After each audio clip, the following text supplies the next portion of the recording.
Linda, anything you want to say before I jump in?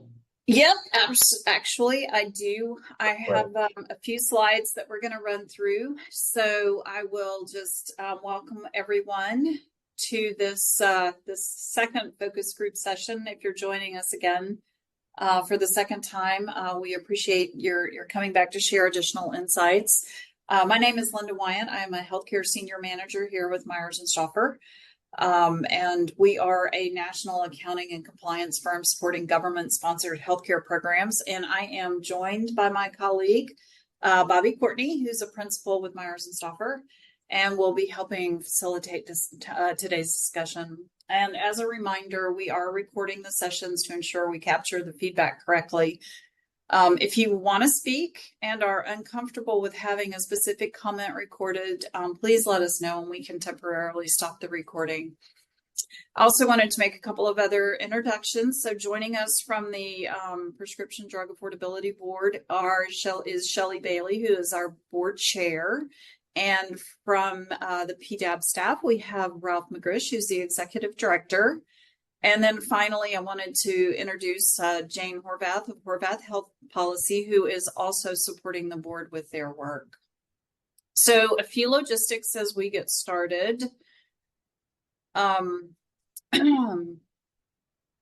Outside of saying, again, thank you all for attending. Your time is incredibly valuable, and we do appreciate your willingness to come back, share your perspectives on this important topic.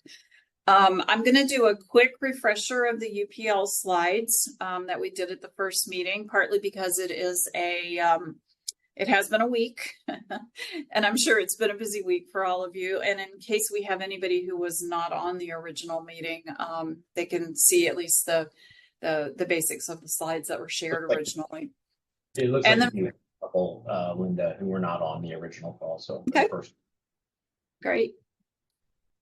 And so after the slides, we will continue the constituent group discussions that we started in meeting one. And just as a reminder, our goal with these sessions is to get your perspectives on the use of upper payment limits or UPLs to improve drug affordability and to gather any recommendations you have on improving drug affordability for Oregonians.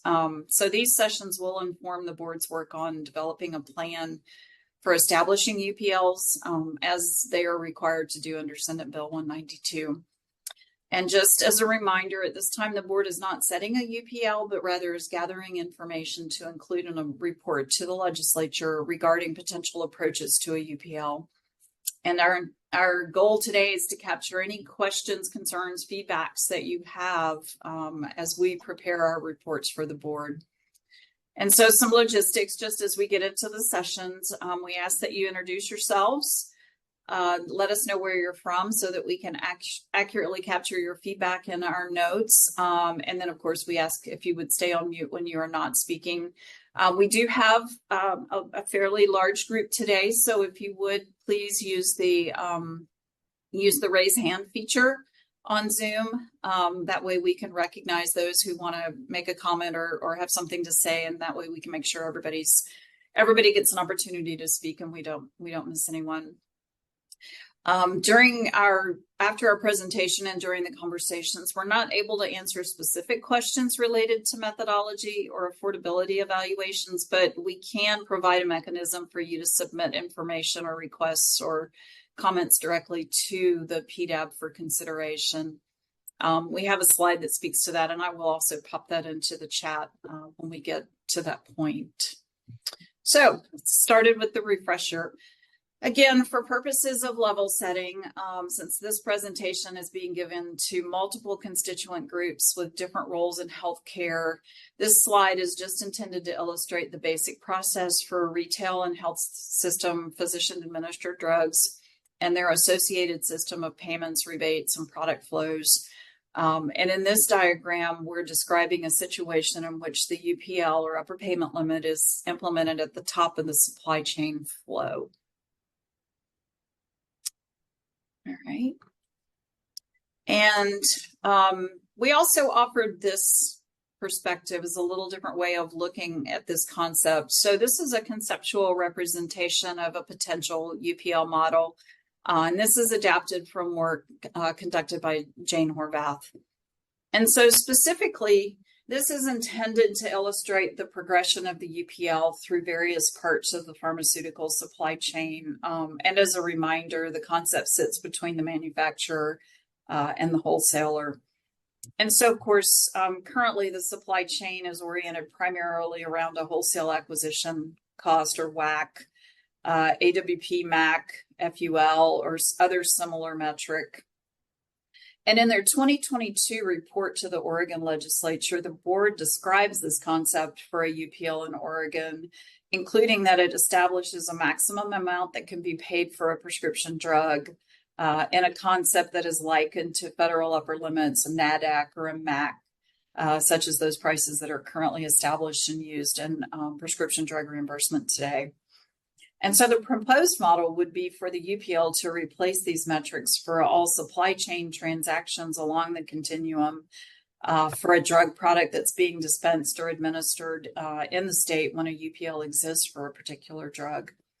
And as noted in the diagram, the UPL is independent of dispensing or administration fees.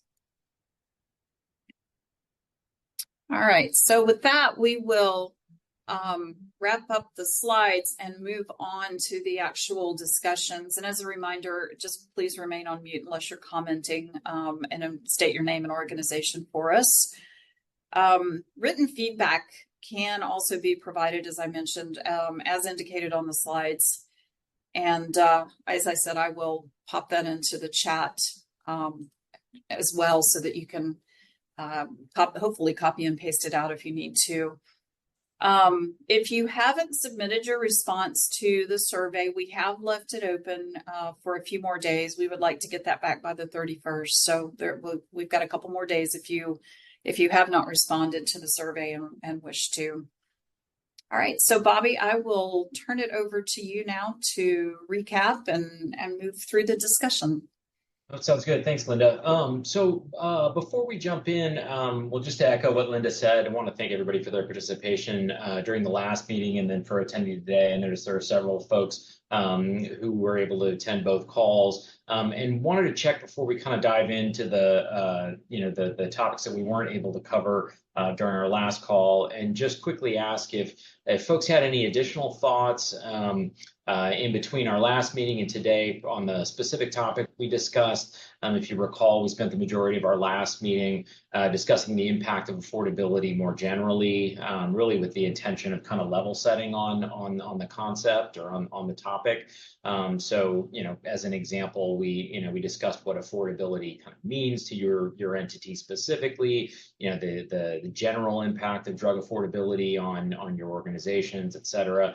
We also discussed the potential impacts of a UPL, both positive and negative, on patients, on budgets and spending, and on organization specific administrative activities.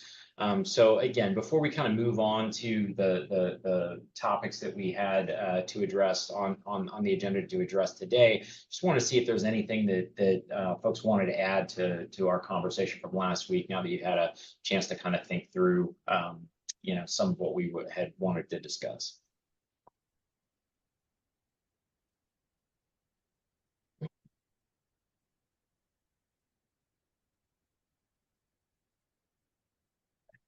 Well, if nothing specific, I don't want to belabor the point. We've got a lot to cover today, so we'll go ahead and move on to the topics today. We're going to focus on, the UPL methodology specifically. So, for example, what should be considered or not considered in actually developing a UPL methodology or calculating UPL. Want to talk about sort of the desired state or outcomes of a UPL program. And then to also solicit any recommendations you may have relative to the program, the UPL program, or the board's work in general. As Linda stated, the objective here is to obtain your feedback that will ultimately be leveraged by the board to fulfill its statutory obligations to report to the legislature on this topic. So this is an opportunity to really have your voice heard, and to play an important role in the policies that are put forth to the legislature. So we'll jump in with the UPL methodologies specifically. Couple questions. So, when we think about calculating a UPL, I'm curious if folks have thoughts on what specific data the board should consider, and recognizing that certain data may be confidential, maybe less accessible. What challenges might the board have with accessing certain data? So again, data points to consider in setting a UPL, and what some challenges might be associated with that data.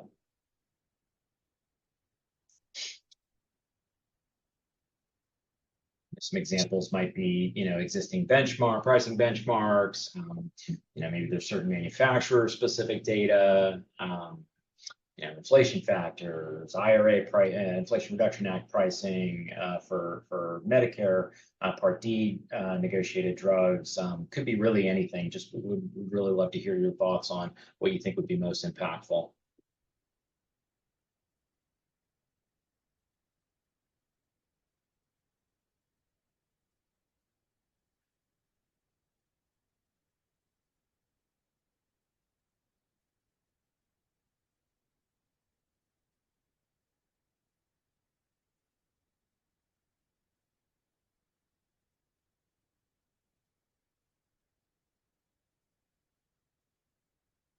To maybe further tease this out a bit, would there be a positive or negative impact if certain existing benchmarks were used, whether it's an AAC, AAC plus, NADAC? There are obviously multiple benchmarks that could be leveraged with different considerations for each of them.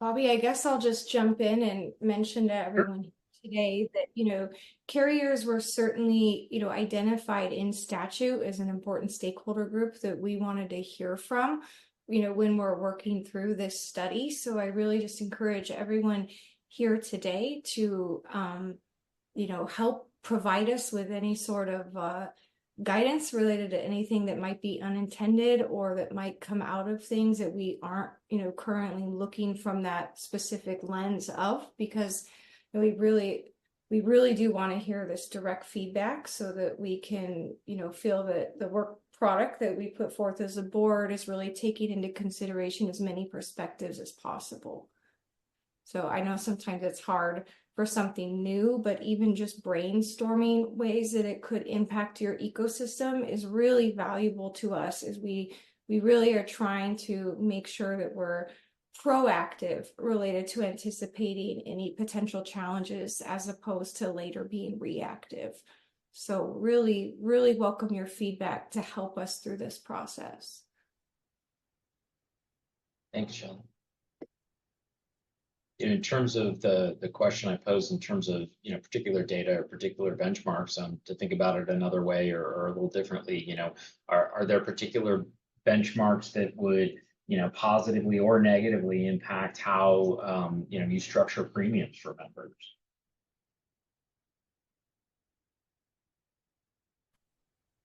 Hi, this is Christine Radke from Regents, and we talked about this briefly, and we I think that the aligning with Medicare ASP plus 6 we wouldn't really have a problem with that. I don't know what the appetite is, externally. And I assume there would be a lot of pushback from providers and their sustainability with that type of reimbursement model. So, but from a payer perspective, that becomes affordable.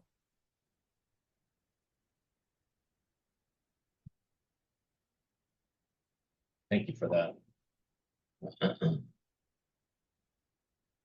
What about in terms of, if certain benchmarks were used or certain data were used to make sort of decisions on the UPL pricing, could it impact rebates positively or negatively? I think so. I don't know too much about, I'm not on that kind of the side of our organization that kind of deals with rebates, but I can bring that question back. Can you just kind of restate the question so that I can bring it back for discussion? Yeah, I think, as the board considers, what data might be used for, calculating the UPL, or, what data inputs might be leveraged to develop a methodology for setting a UPL. If we were to use certain data or certain pricing benchmarks, would you envision that having, could you envision that having a positive or negative impact on rebates? Okay. Yeah, that makes sense. Yeah, if that's something that you feel, your colleagues may be able to provide some additional input on, we'd certainly welcome the feedback. So by all means, feel free to shoot us a message. Can't talk today. A message to this the email address that's listed here. We'd love to hear more. Yeah, certainly we'll bring that back and get you that information. Great. Anyone else have feedback or thoughts in terms of data to be evaluated or taken into consideration?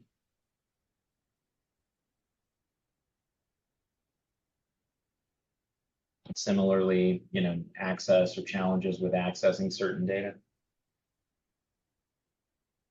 or sharing certain data for that matter from your perspective.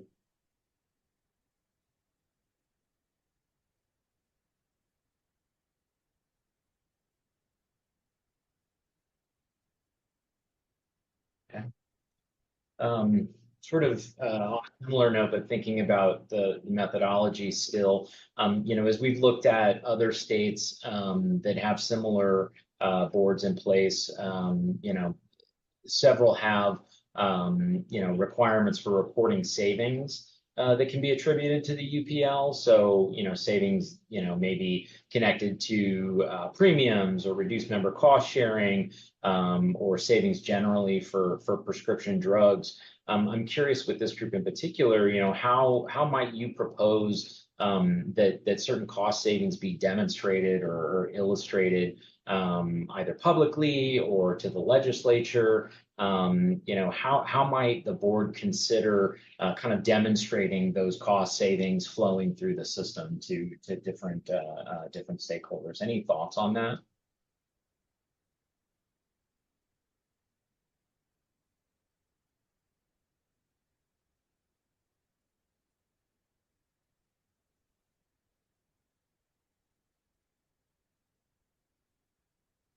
And Linda, you'll have to remind me, was that Colorado or Maryland that had the specific reporting requirements? Colorado does for sure. Yeah, for purposes of some additional context for folks, if you're not familiar, that those states do have some reporting requirements to demonstrate that cost saving. So any ideas on how the board could identify and share that information across the system?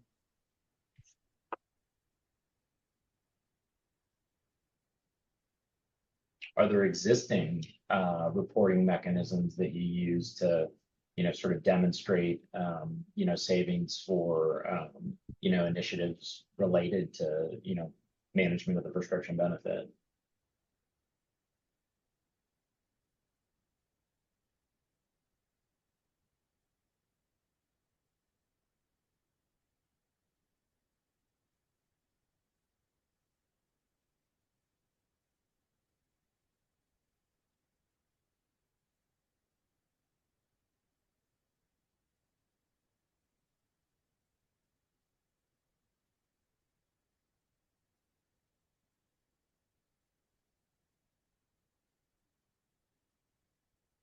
Linda, I know you spent some time kind of reviewing the reporting in other states. Any thoughts you might have that might sort of help elicit some input here? Generally speaking, I mean, theirs is a legislatively mandated report, so they were kind of, I think, very prescriptive in the types of information that they wanted back. So I think the intent was to try to solicit some feedback from this group that might be a little less, or maybe more useful would be a way to say it.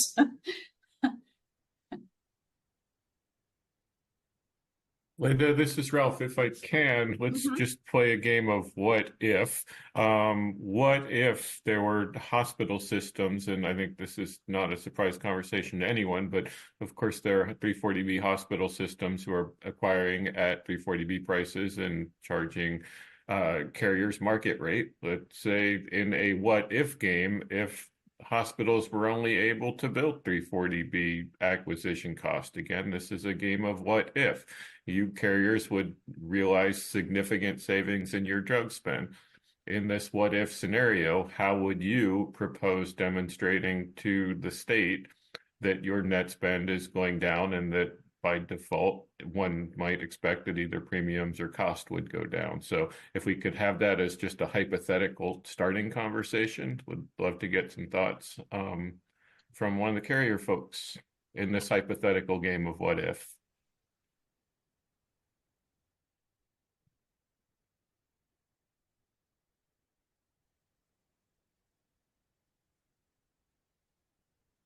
So we've got one more person joining us. Just let them.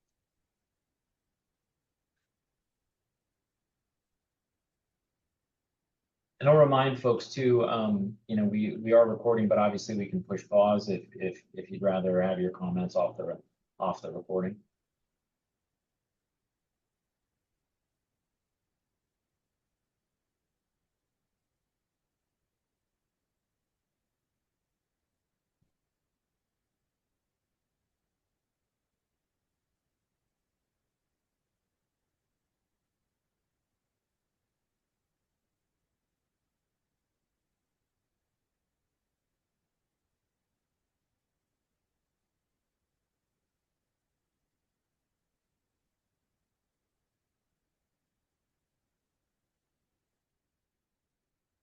Anyone have any thoughts before we move on to the next question?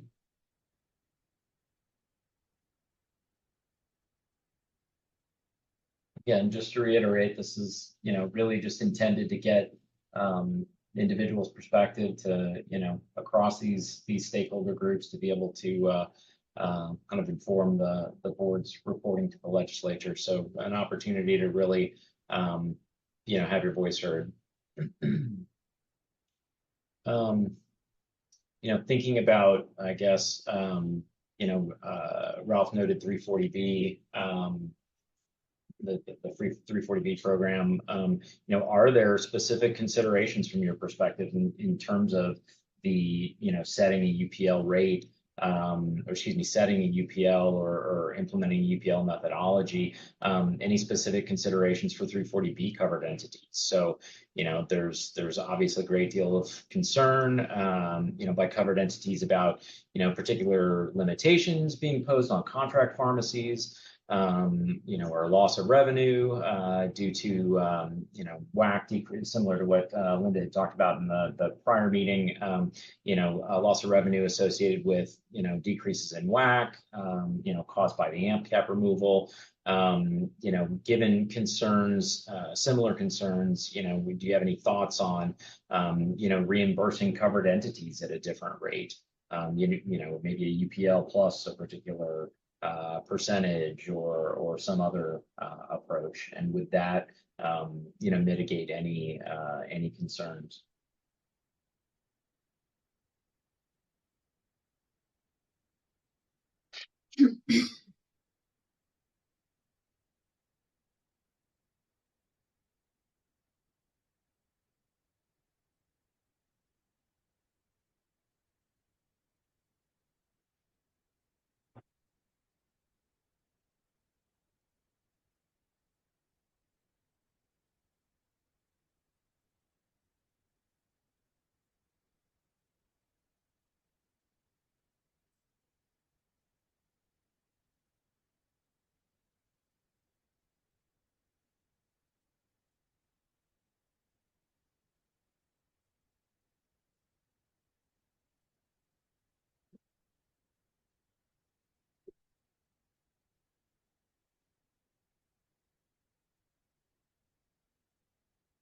Any thoughts on implications for 340B covered entities?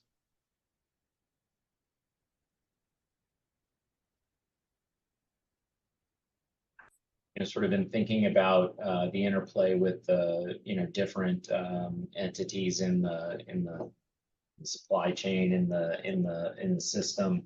Any thoughts on how a UPL might possibly impact your the dynamic or the relationship, your contracting arrangements with with PBMs, positively or negatively.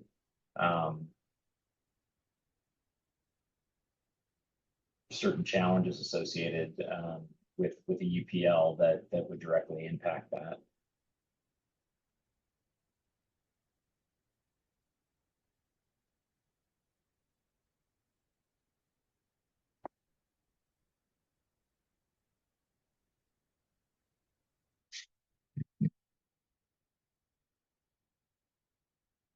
I feel like you all were so vocal during our last call. It's quiet today.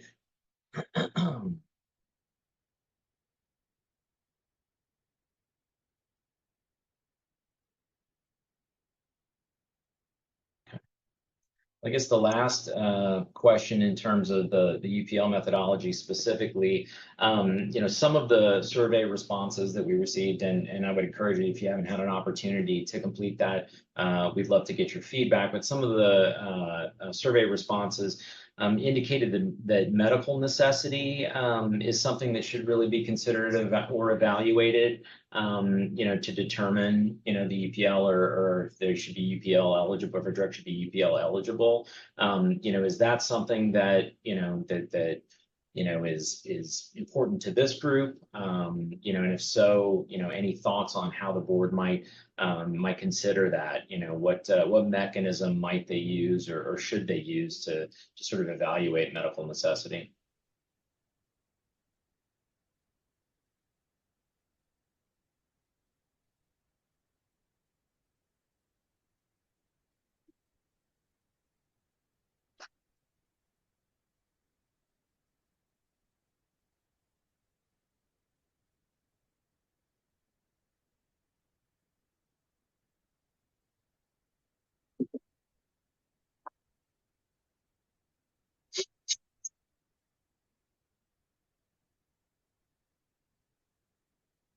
Someone had mentioned in the chat asking how would the program ensure UPL does not discourage some manufacturers from doing business in Oregon, which would then result in reduced access to care in Oregon compared to other states without UPL. Is that something that we can kind of build on? Get any additional ideas or feedback on that?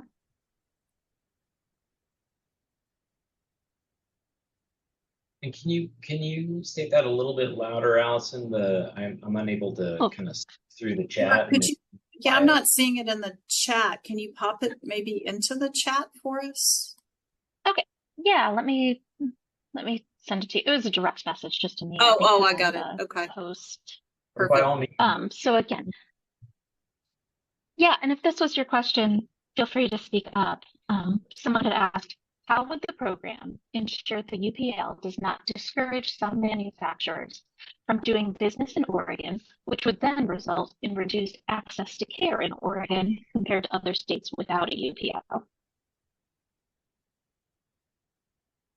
So how would the program mitigate the potential negative impact on access, based on manufacturers, choosing to sort of, I don't want to say pull out of the market, but, effectively.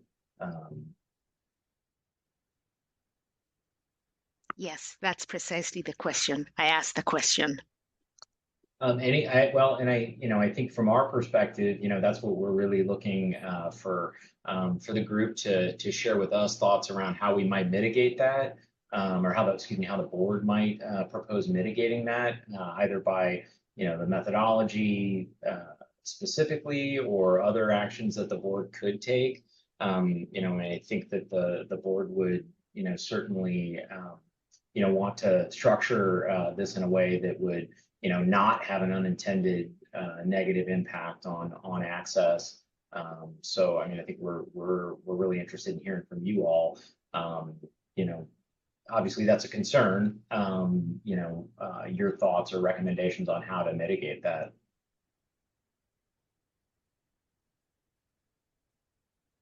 Do we have any lessons learned from other states such as Maryland or Colorado? What have they found? And that is something that is part of the board's work in preparing their report, that they're certainly looking into. I don't know that the board's in a position during these stakeholder sessions to necessarily have a response for that right at this moment. But we certainly want to take your thoughts and your ideas and make sure they're considered in addition to the research that the board is doing. Yeah, the reason I bring this up is our health plan, which is Pacific Source Health Plans. We are in multiple states, and I'm sure there's others in the same boat. So I am not sure how that would play out if you have these sort of different pricing rules in different states, and just the extra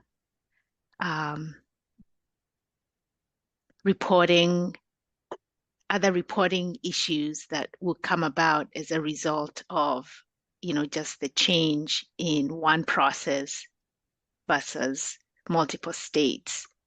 That's the other thing that we have to also take into account, the burden on the payers for the reporting. If we are looking at a few drugs and possibly from different manufacturers, and then you happen to be in different states. So it sounds like there's some concern in terms of the administrative complexity on your end, implementing something that might be different across states. Yeah, that's what comes to mind generally. Yeah, and I'm sure others might have the same scenario.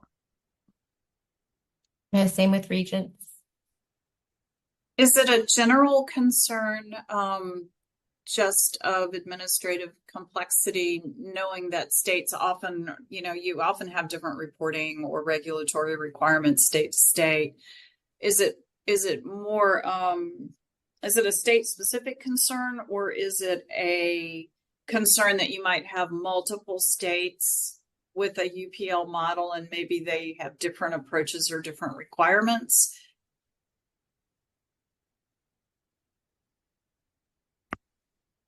I was thinking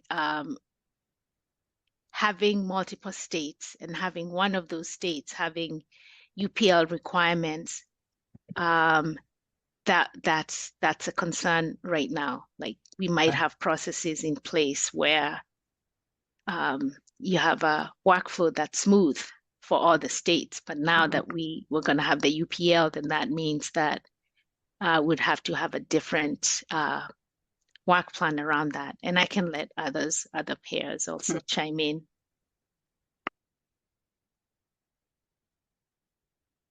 Thoughts from others?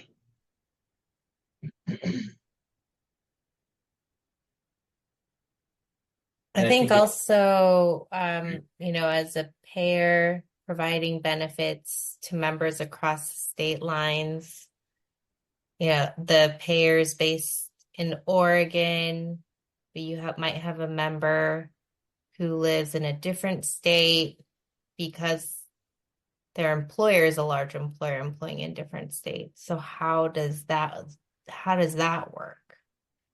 So do they benefit from a UPL, or is it just the members living in Oregon?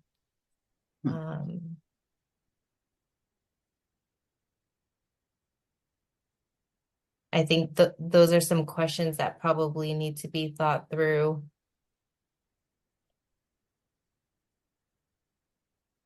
And it seems that there would be a lot of regulatory and compliance and operational challenges through the through all parties involved. So not only the manufacturers, but distributors, wholesalers. It's unclear the regulatory authority that DFR and PDAB have on all parties that have to be regulated into compliance throughout the supply chain. And then I apologize, but I have to drop. So happy to join again on the next call or provide feedback offline. Well, we appreciate your attending, and please, feel free to send us any additional thoughts or comments that you might have. Sure. Thank you. Just sort of building on, Marianne's last comment about the operational challenges, thinking about compliance with different state requirements. Maybe this is a bit naive, but my assumption is that you already have sort of an array of requirements by state that already creates some level of complexity there. Is the concern that this would be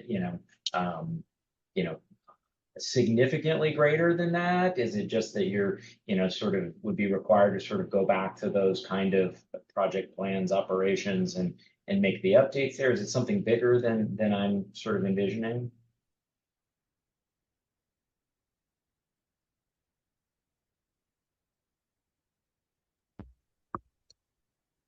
I was just thinking more in general terms without going into very specific details. Just looking at the whole picture, that there would be just changing the UPL might result in some of those changes that we talked about. Thank you.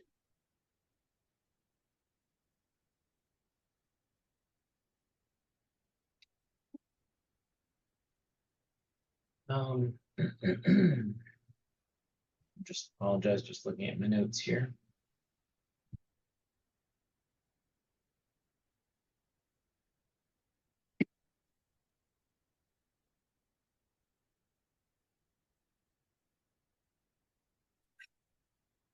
Let's move to the next. I just want to be mindful of time and move to the kind of topic area, and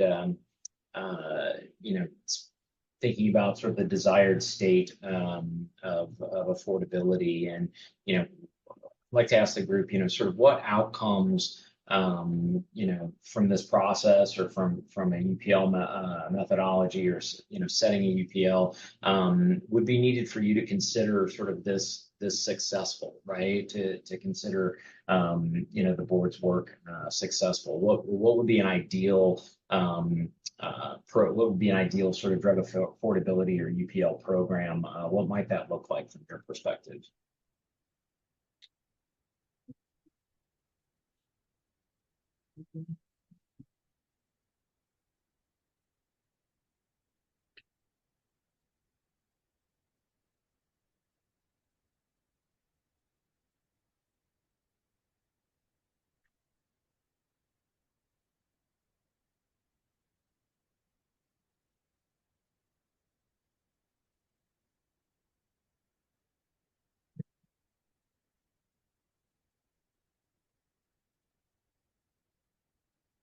And again, I think I've said this a couple of times, but that can be the question of what an ideal program might look like. That can either be the methodology itself, how the UPL is calculated, or any other activities the board might be able to take within their their given statutory authority.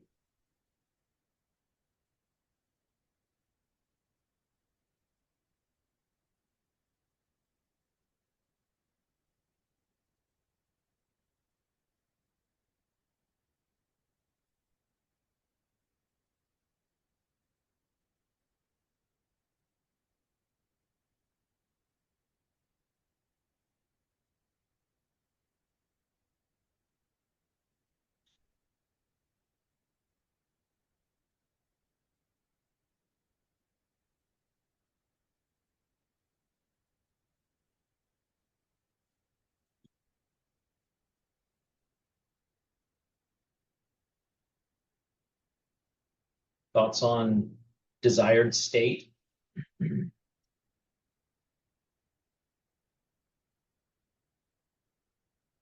Maybe a more concrete way to think about this, maybe with respect to health equity, the concept that, everyone, should be able to attain the highest level of health, regardless of, the factors that might or that might impact their access to healthcare and health outcomes. Do you think that, drugs and drug affordability specifically contribute to preventable health disparities, and could a UPL program or the board's work generally have an impact on that?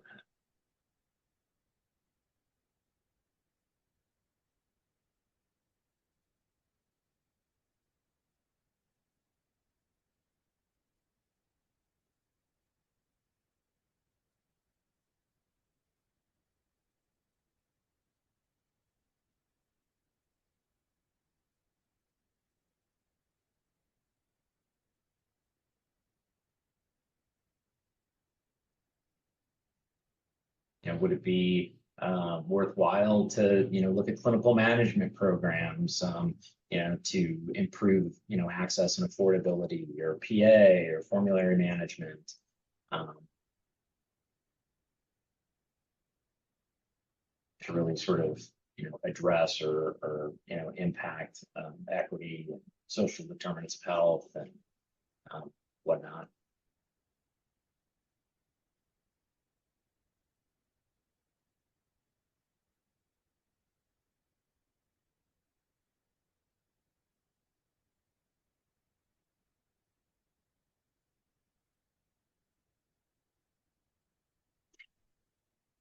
So maybe, Bobby, maybe it would be helpful to talk a little bit about thoughts around, what recommendations there might be or other strategies to consider.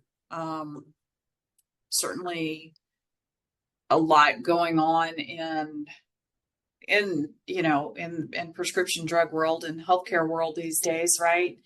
Are there any thoughts, for example, around a completely different strategy around passing through rebates at the point of sale, something like what's been done in West Virginia? So what would be your thoughts around that type of a concept? Would it impact premiums? Would there be operational challenges that come to mind?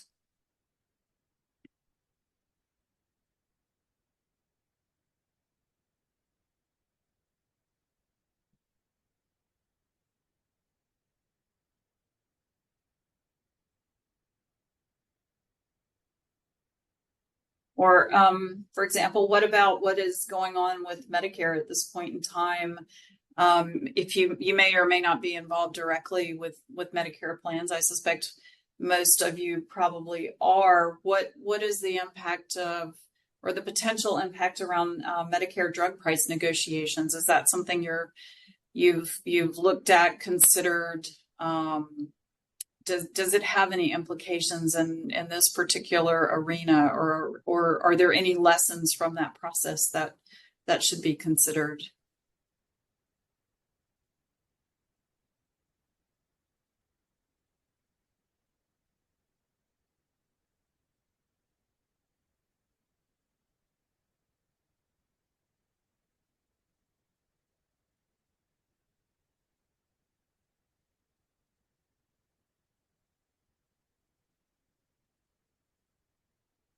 Linda, this is Ralph. If I can jump in and follow up with your question. I mean, Sure.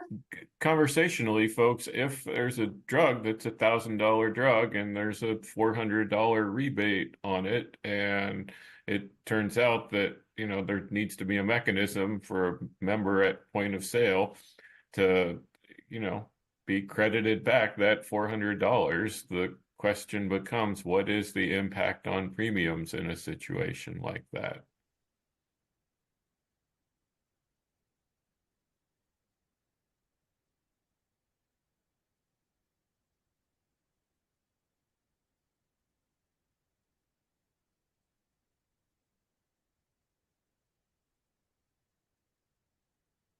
Well, Right. Linda, I was going to ask you just for my own personal education as well. Could you give us the like 60-second summary of how something like West Virginia's 2021 law, how the nuts and bolts of that would work? Or do they know? Or do they know yet? We'll keep it up at the 40,000 foot level, right? Basically it is because I'm, it conceptually at 40,000 feet, what it's requiring is for rebates to be passed through at the point, basically, well, I say at the point of sale, it's not nearly that clean, right? But conceptually to be passed through to the member, obviously as they say, the devil's in the details. It becomes more complex as you talk about or try to consider how that really works, right? And certainly there's nothing in this conversation that's intended to imply that would be the exact solution, right? But at the 40,000 foot level, the intent was for the rebate monies to come back more directly to the patient who was on the who was receiving the expensive drug to begin with, right? Because that has been a common that has been a discussion around expensive drugs and rebates, is that the money feeds back into a more general pool. It's perhaps used to supplement or to support premiums and that sort of thing, as opposed to the member who's actually been prescribed the expensive drug. So. Thank you for sharing that. Sure, absolutely. Does that help provide some more context to folks for Ralph's question?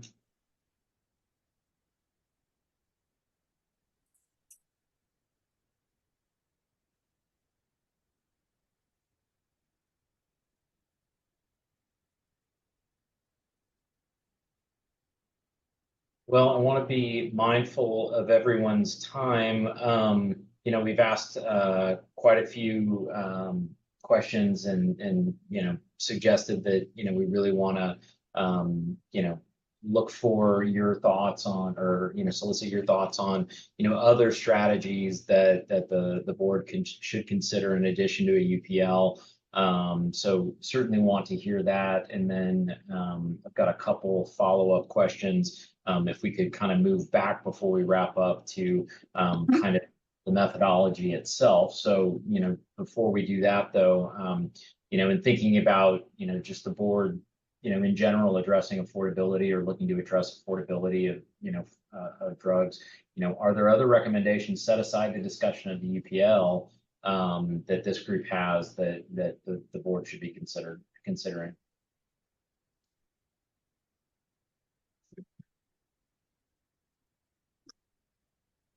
And whether that's, just to throw out some ideas, whether that's, looking at specific issues of transparency or,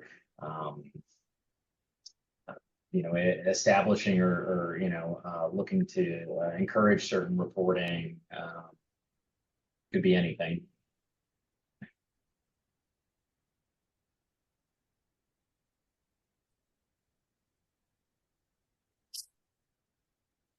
So, Bobby, could we piggyback on to something that was said last time about looking at drugs more broadly? Are there recommendations that you all as a group would make to the board about how to consider drugs or drug classes? For example, some of the comments last time talked about the fact that you often are looking at drugs as part of a basket, perhaps maybe a market basket, or you're looking at them in aggregate as opposed to individual drugs.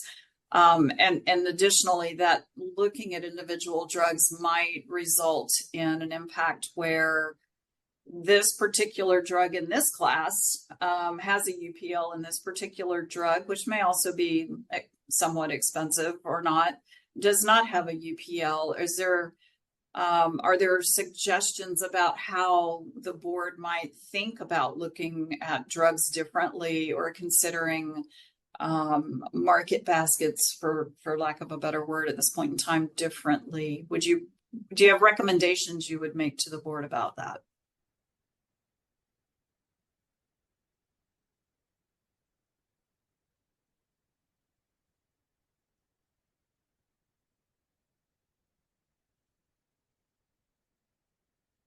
Or I would say, and that's where I was going, Linda, too. I mean, yeah, Sorry. no. And I would also say, based on what Linda said, I mean, is that something you agree or disagree with? I mean, there are some new folks on the call. That idea, of looking at entire therapeutic class as opposed to a specific drug. How do you feel about that? Is that a more favorable approach?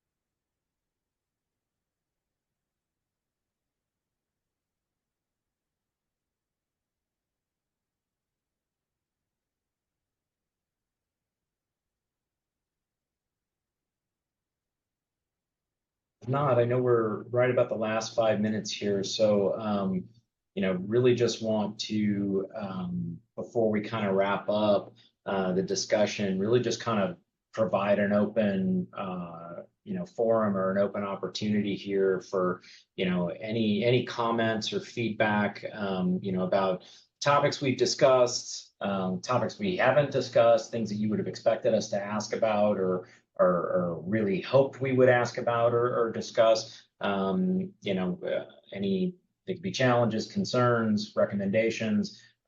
It's sort of an open-ended question for any additional feedback you want to provide.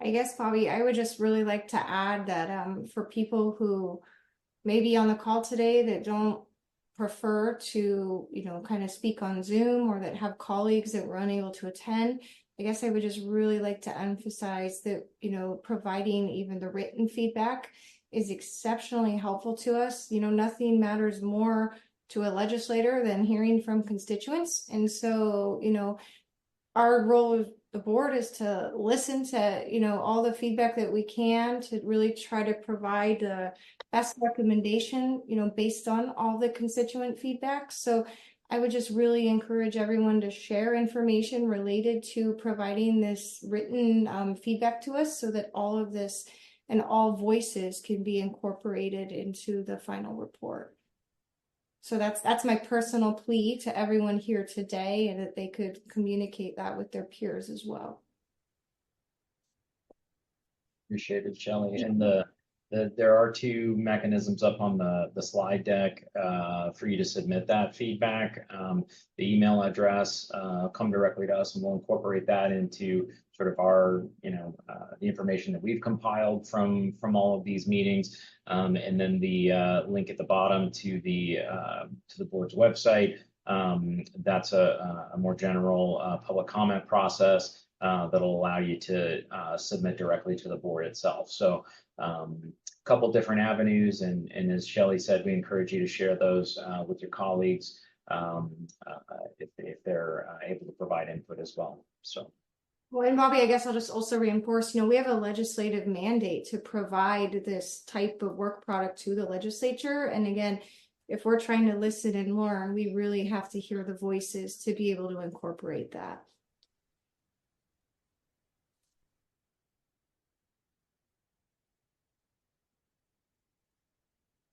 Any other thoughts, comments from the group? Linda, anything we missed you want to make sure we hit on? No, other than the information is also in the chat box if you want to copy it down. It might be a little easier to reach us. So. Okay.